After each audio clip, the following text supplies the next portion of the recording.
This is the Level Up Podcast. I'm Taylor Petronovich. And I'm Kelley Gilster of 618 Studios. And we are on a mission to help wedding filmmakers and photographers level up their businesses so you can make more and work less. We want to help you confidently take your business from mainstream to luxury, and it all starts right here.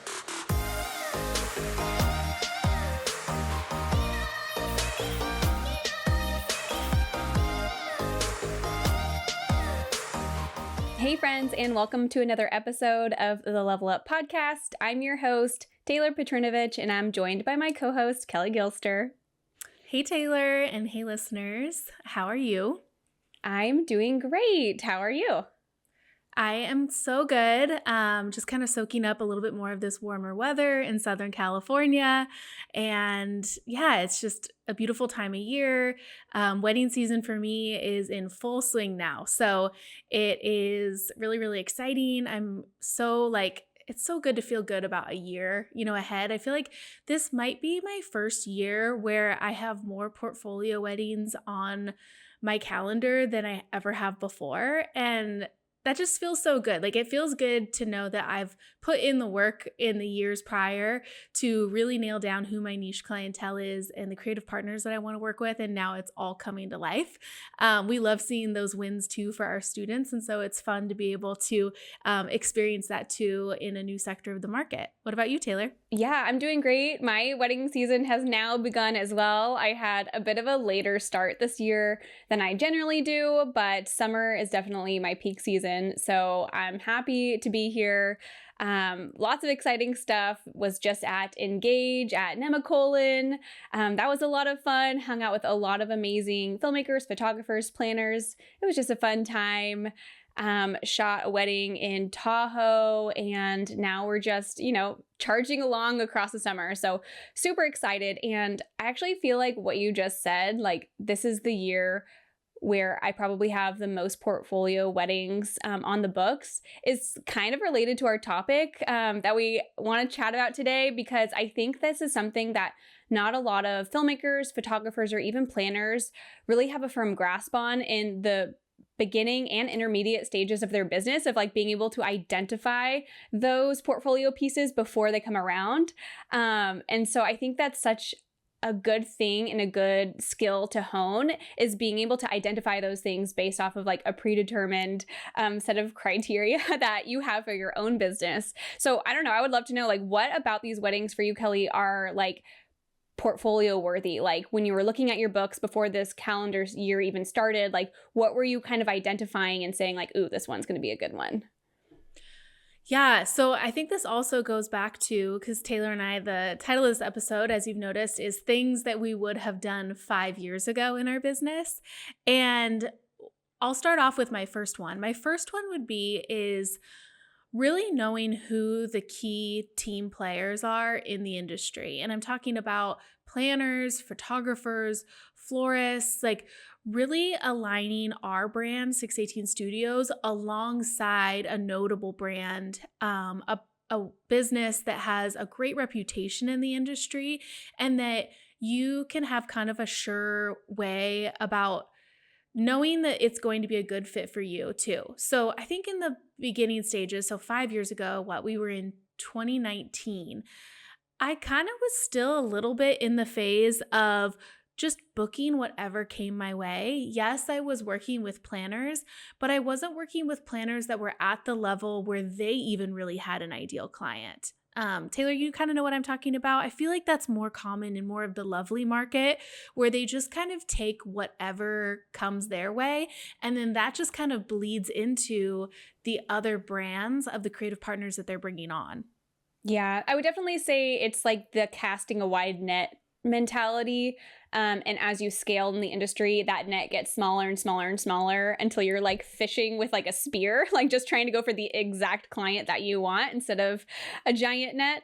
And I've noticed that too. And I think it's something that a lot of creatives, like in the wedding industry and outside of the wedding industry, if we're being honest, like it takes time and more exposure to more things to develop that in your business. I think it's so hard in the beginning to like have a good idea of exactly the kind of client you want, because maybe you haven't experienced the kind of client that you want yet. But sometimes once you get that one like gold standard wedding, you can then rewire your brain and be like, I want more of that one. Yes.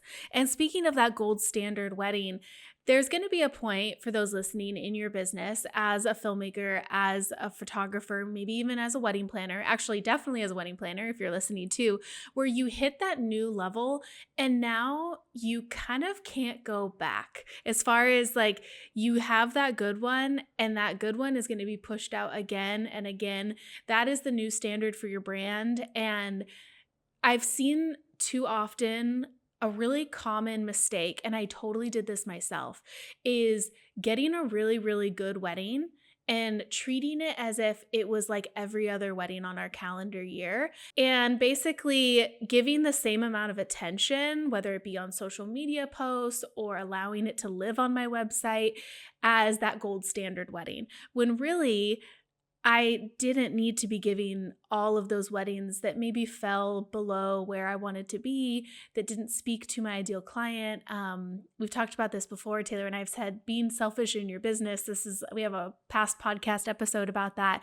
And that's kind of one of those things that I wish also 5 years ago that I had been a little bit more selfish in my business, in really only doing things that spoke to the client that I wanted to serve, in turn being unselfish towards those future ideal clients, because now I'm able to work alongside them and serve them better.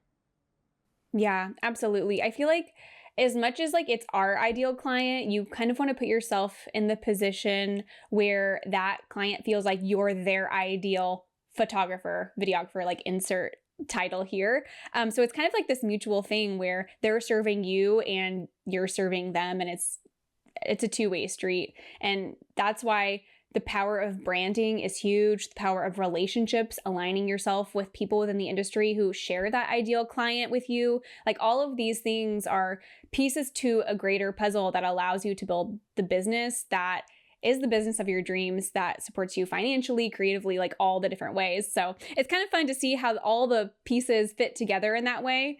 Yeah.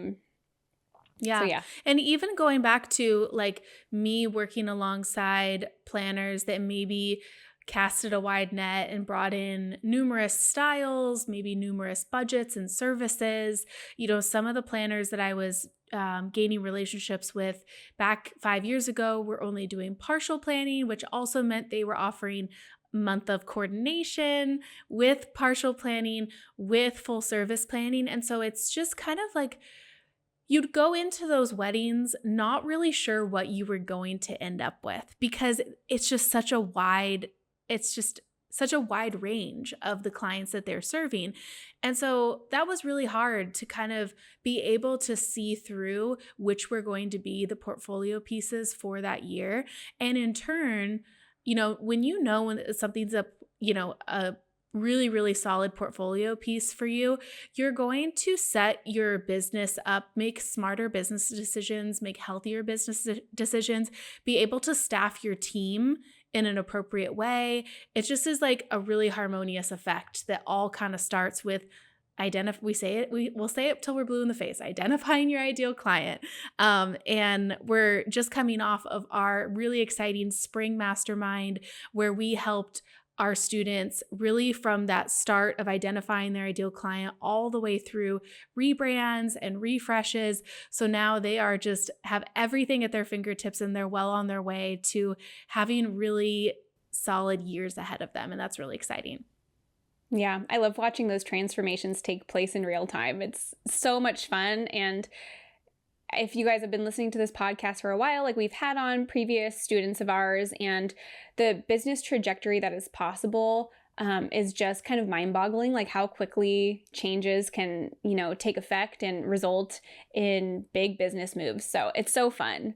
I feel like one thing I wish I would have known 5 years ago is similar to yours, but a little different too. I think that I wish I would have expanded my my world a little bit sooner, rather than just watching like the same influencers over and over and thinking that the way they do their business is like the end all be all. So I in 20 so like 5 years ago, we're in 2019. I was like a huge fan. I still am a huge fan, but I was a huge fan of White and Reverie, and that was in their era of like the adventure elopements, and like all of the stuff that they did in Iceland and, you know, things like that. And I just saw that as, again, like the gold standard. I was like, oh, okay, well, like in order to be successful, like I have to do what they're doing. And I did a lot of things like to make that happen. Like I did editorials in that fashion, like on a mountain, on a beach, like elopement, kind of like I was really trying to brand myself that way. I went to one of their workshops in New Mexico. Like I did all of these things, and it took like a year for me to figure out this is not me. This is totally inauthentic, and I actually don't like it. I just like them and the way they do it. So I gained this perspective of like, that's great for them, but it's not for me kind of mentality. Like I can respect the art and the craft and the brand that they've created, but not feel like I have to emulate that. I can carve my own path, which I feel like allowed me to find so much freedom and happiness that I wasn't able to attain by chasing something just because I thought that's what I was supposed to do. That's so interesting. I mean, and they're really cool people. So you Super cool. like, yeah, it's a no-brainer why you were just like gravitated towards everything that they were doing. They have awesome style. They're really, really talented filmmakers. I'll never forget like watching the film that they did. It was in Idaho, and I think it was with like Todd Events. And I'm like, this is so cool. I want to do exactly this. I think that even kind of like led me into realizing that like my ideal client really is more of less of the glam bride, even though I think because of the local market that we're in, kind of like more is more, and like glam, like the Orange County way is just kind of that, and it's built into that. So we do shoot a lot of that. But if I'm being like completely honest, like a big white sailcloth tent in the middle of Montana is definitely what I want to be doing. And so, you know, kind of refreshing our brand to speak to more of that clientele has been really, really exciting. Not that we just want to do things there, but Paul and I actually had every single year at the beginning of the year, we sit down and we talk about which weddings we are most excited about. And if you don't already do this, and if you're just like a solo business owner, there's a lot of us out there, maybe journaling this, and writing down maybe the top 3 weddings that you're really excited about, and then identify what it is about them that you're excited about. And that in turn is going to like equal this equation of what you want to be doing more of. So Paul and I were sitting down. It was like a Valentine's Day dinner. And even though it's Valentine's, we're always talking about business and work. It's like kind of toxic, but it's great. And I was like, what are the 3 weddings that you're really looking forward to? And he was like, I'm really looking forward to this one that we have in Napa. We actually shot it last month. This other one that we had in Nantucket. So we also shot that one last month. And then the other one was a third one. It was just like a legacy client that we're, kind of shooting and stuff. And so I was like, well, you know what that tells us is that like we really thrive off of shooting outside of our local market. And we want to kind of broaden our horizon. We've kind of done it all here in Orange County, San Diego, LA. Like, how do we get out of that more and shooting in, Montage Healdsburg, which was where the Napa wedding was. And then this beautiful like hotel in Nantucket. It was just, that's what's bringing us life right now. And so if you don't already kind of do that practice, definitely do that, because it's going to point you in the right direction, especially because of how far out weddings book. You don't want to get stuck booking out your year with just mediocre weddings that aren't exciting you, and then having to say no and turn away the really good ones that come along. Yeah, I feel like right now, like okay, so for most of us, we always get messages from people who are like in Florida or, Australia, and they're like, we have the opposite wedding season of you guys. And I'm so sorry. But for a lot of us, this is peak wedding season. And as we head into fall, that's when booking season generally comes around. And I feel like this is such a great time to be having an extremely quick turnaround on your assets on your website, on your portfolio page, on your Instagram, things like that, to do like exactly what you just said, Kelly. Like, if you're tired of shooting in your local market, like go and archive all those things and like backfill it with these events that you're shooting right now that are inspiring. Like, you don't have to have the same banner film or banner photo on your website for years and years and years. Like, it's so easy to go swap that out. Like, and I think that a lot of people forget that we, like, all these things are so at our fingertips and we have absolute control over them, and just go do it. And if you haven't yet done something in a real wedding setting, because I know sometimes it can be a little bit of a slow process, like, I don't know, like I love the editorial route. Like, do one solid editorial that speaks exactly to your ideal clients and have that be like the face of your brand for a while, like as far as content goes. So I think it's great to be able to identify those things and maximize the content that you create through those weddings, because you're going to get more of what you put out. You hear that across like all the podcasts and all the Facebook groups. That's not like a novel concept or anything, but it is so true.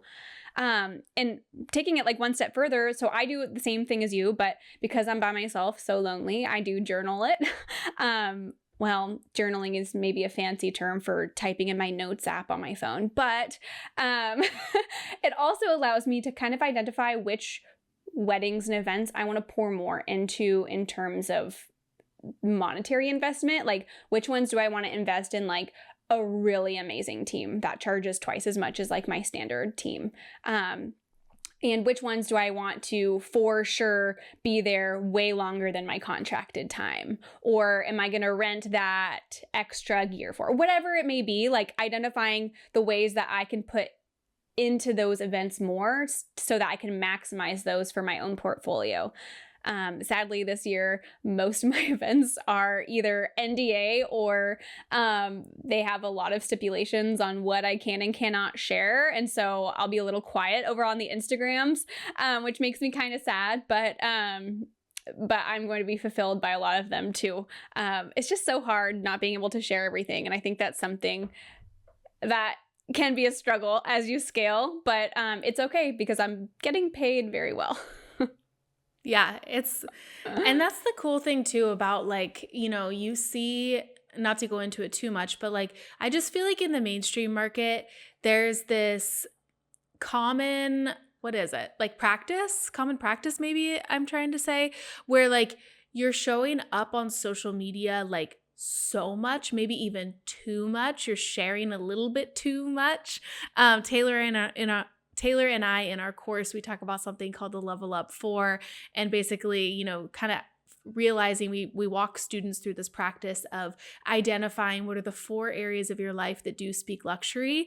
And we kind of like help point students towards like, yes, that is, or no, that's not, like, and so we talk about, and Taylor and I do this ourselves.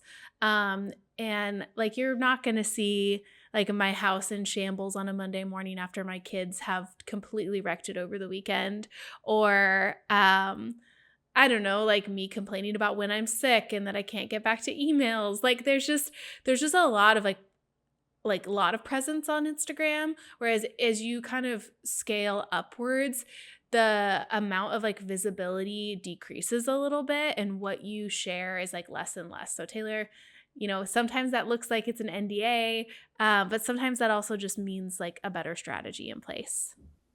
Yeah, absolutely. I think strategy is everything, and kind of like what your mom taught you when you were a kid. It's like, if you don't have something nice to say, then don't say anything at all. Like if you don't have anything good to share that's on brand and going to do something for your business, then maybe don't share it, because it can do more harm than good in that way too. So yeah, and we all have different ideal clients and different things that's going to speak to them. So what you see Kelly sharing on her stories or on her feed is not necessarily what you should be sharing or not sharing. Like, I think it all comes back to the very first point that you made, Kelly, is like really having an understanding of your ideal client and what speaks to them.